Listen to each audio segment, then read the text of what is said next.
అనుపమ ఒంట్లో బాగోక అక్కడ అలా బెడ్పై పడుకుని ఉంటుంది. దేవయాని అయితే అనుపమని పలకరిద్దామని వచ్చి, అవును అవును అనుపమ, ఇంతకీ నీ భర్త ఎవరు?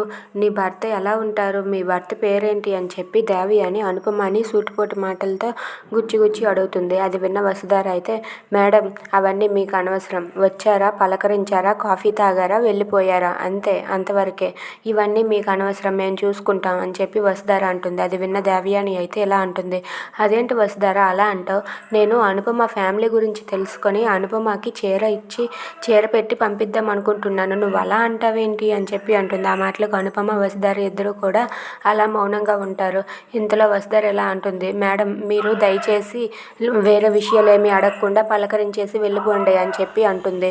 ఇంతలో మను దగ్గరకు మహేంద్ర వెళ్ళి ఇలా అంటూ ఉంటాడు, మను నీకో విషయం అడుగుతాను చెప్తావా అంటే, ఏంటి అంకుల్ అడగండి చెప్తాను అని చెప్పి మను అంటాడు. ఇంతకీ నువ్వు అనుపమని అమ్మ అని పిలవలేకపోతున్నావు, ఎందుకు అలా పిలవలేకపోతున్నావు, నాకు ఒకసారి కారణం చెప్తావా అని చెప్పి మహేంద్ర అంటాడు.